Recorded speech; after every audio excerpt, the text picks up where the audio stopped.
Les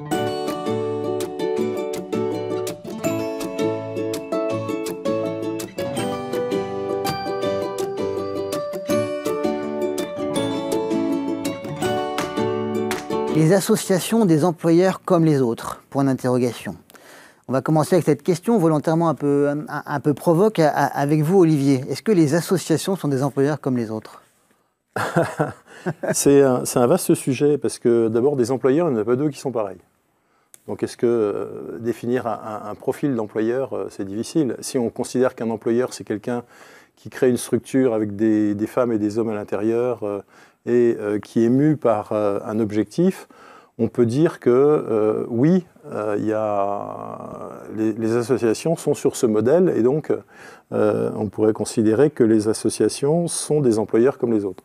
Sauf que la différence entre une entreprise et une association, c'est qu'il y a une notion qui est une notion de profit, quelle que soit la destination du profit. Et ça va poser la question de l'argent. La destination du profit pour une entreprise, ça peut être une entreprise qui fait simplement des profits et des marges pour le bien de ses actionnaires. Ça peut être une entreprise à mission qui va investir son argent, cet argent qu'il a gagné par l'augmentation de son chiffre d'affaires et son travail dans un certain nombre de missions ou de causes. Et puis, ça peut être également un modèle qui est totalement différent, qui peut être du champ caritatif. Par exemple, c'est l'exemple même du Téléthon, où on a une entreprise qui fait une action pendant toute l'année, et cette action, elle la porte pour faire en sorte de dégager des moyens, et ces moyens en faire de la recherche. D'ailleurs, juste je rappelle que sur le Téléthon, n'hésitez pas à continuer à donner, parce que c'est pas parce que ça s'est fermé au dimanche soir qu'on ne peut pas les soutenir. Et que si on les soutient d'ailleurs, il y a quelque chose qui est tout à fait intéressant, c'est que la destination de cet argent retourne vers les malades. Et c'est en ce sens-là peut-être qu'on peut dire que les associations ne sont pas des employeurs comme les autres. Alors, ça pose plusieurs problèmes. Ça pose le problème dans une entreprise de l'argent. D'où vient l'argent? D'abord, est-ce que l'argent est compatible avec le projet associatif? On est dans un pays latin et l'argent, c'est le grand Satan. Donc, on va toucher à l'argent avec une cuillère à long manche. On ne mange pas la table du diable autrement qu'avec une cuillère à long manche. Donc on va repousser d'une certaine manière. Et dans l'inconscient collectif des associations, souvent ce que je reproche, c'est qu'en pays latin, on repousse les sources d'argent. On va privilégier après, dans une attitude où on commence à accepter l'argent, on va privilégier l'argent public. Or, l'argent public, c'est ça. Hein. C'est exactement ça. Je ne sais pas si ça se voit. Voilà. Vous êtes pieds et poings liés. Et l'argent public, à partir du moment où vous touchez 1 euro, ça veut dire que vous renoncez à toucher des euros de la part de l'argent privé.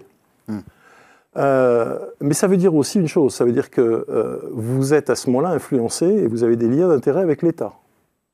Il ne faut pas oublier que c'est l'État qui fait la politique de santé. Donc l'État a tout intérêt, d'une certaine manière, à faire en sorte d'avoir des associations qui soient plutôt dans sa dimension et dans ses objectifs. Le troisième point, c'est que par rapport aux pays anglo-saxons, la puissance des associations, qui est liée justement à leur potentiel à obtenir de l'argent, et en particulier des fonds privés, fait qu'ils ont des actions contre l'État et des actions ou avec l'État pour faire en sorte de privilégier l'accès au traitement. Ça, c'est exactement pas le cas en France, et c'est à mon avis une erreur fondamentale de conception même du rôle de l'argent.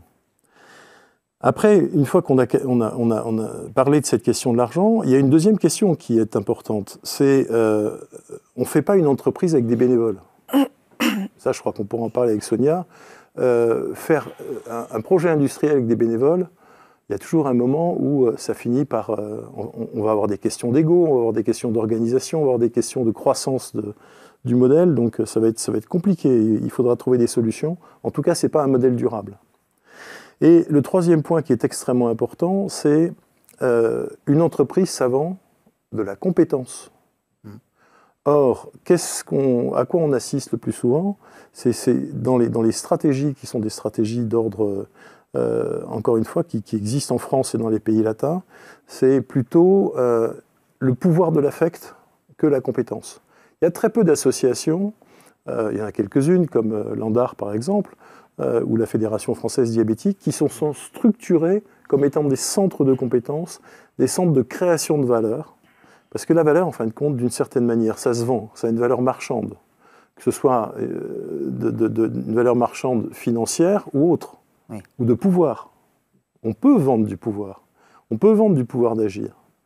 Mais ce qu'il faut comprendre, c'est ça. C'est qu'on n'achètera pas une association simplement pour de l'affect. Donc il y a beaucoup d'associations à l'heure actuelle qui travaillent dans des dimensions qui sont des dimensions extrêmement intéressantes, pleines de la main sur le cœur, je dirais.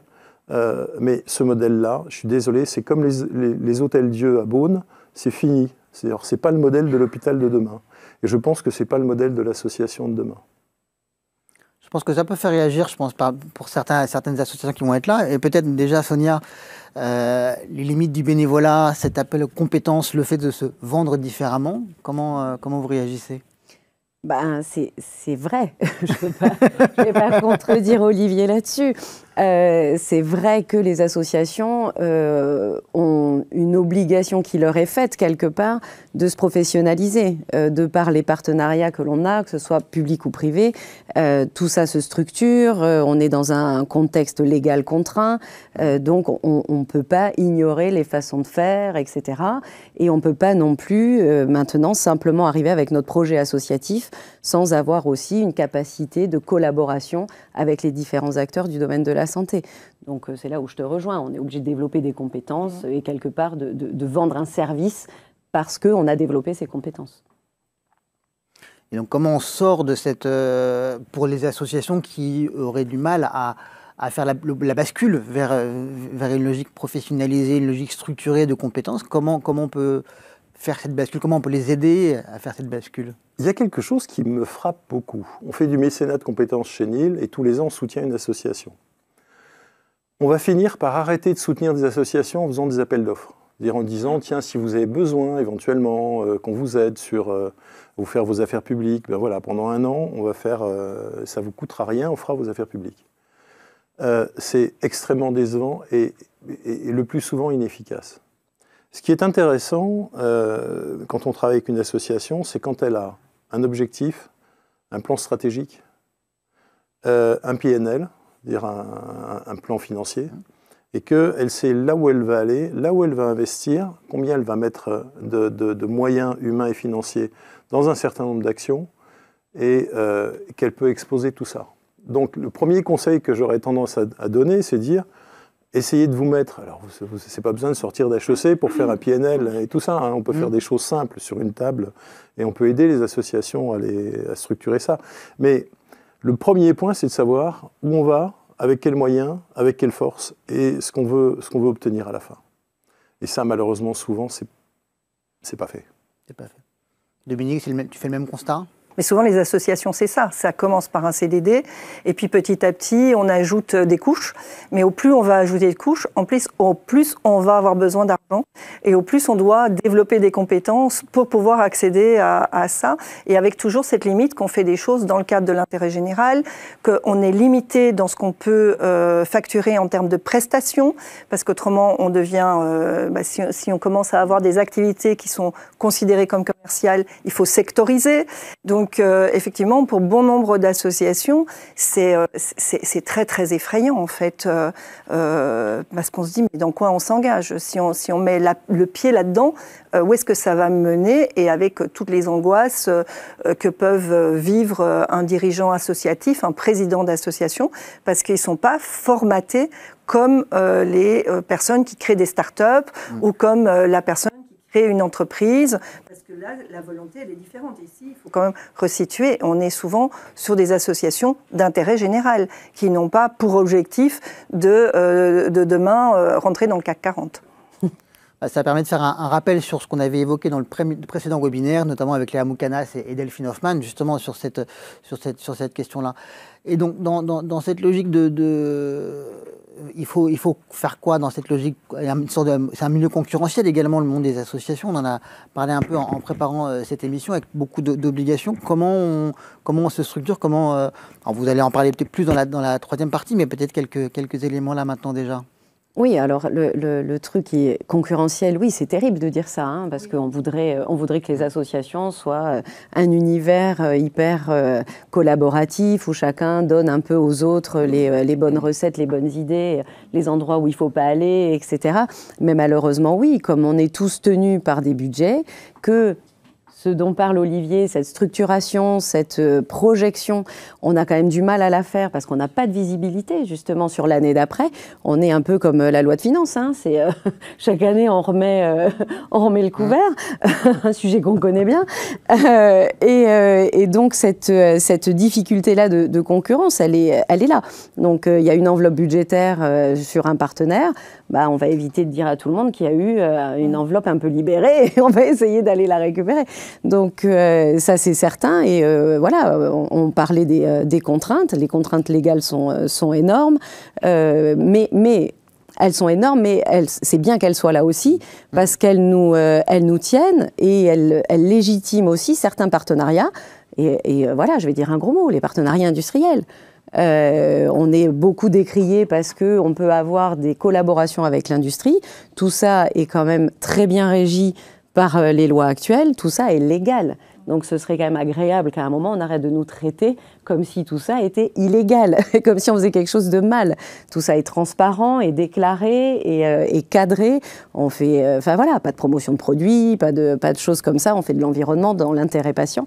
Et ça fait partie aussi des enjeux dans la recherche de financement d'une association. On y va pas. Est-ce qu'on accepte le risque réputationnel d'avoir un lien avec des industriels? C'est une réalité. Hein. Et tu évoquais aussi le lien avec les tutelles, finalement, avec le gouvernement et l'administration, l'État. Et ça aussi, quelque part, est-ce qu'on va être muselé ou pas? Est-ce qu'on se sent à l'aise d'exprimer tous nos désaccords quand, quelque part, on sait qu'on peut jouer une subvention? Donc, je ne crois pas que ce soit plus... qu'on puisse nous le reprocher davantage, d'avoir des liens avec des industriels, partenaires, en suivant bien les règles, etc., que d'autres subventions qu'on pourrait obtenir. Et du coup, comment on s'en sort? Est-ce que les instances publiques, est-ce que certains organismes commencent à comprendre qu'il y a un nœud et qu'il faut réussir à le dénouer dans vos constats, dans vos échanges que vous pouvez avoir avec certains partenaires? Moi, je milite, mais je ne suis pas sûre. Moi, je ne crois pas. Je crois qu'à l'heure actuelle, tout le monde a intérêt à être dans une espèce de lutte larvée entre les associations, à continuer à diviser pour mieux régner, à faire en sorte de laisser en place les vieux dogmes et les vieilles représentations telles qu'elles existaient il y a encore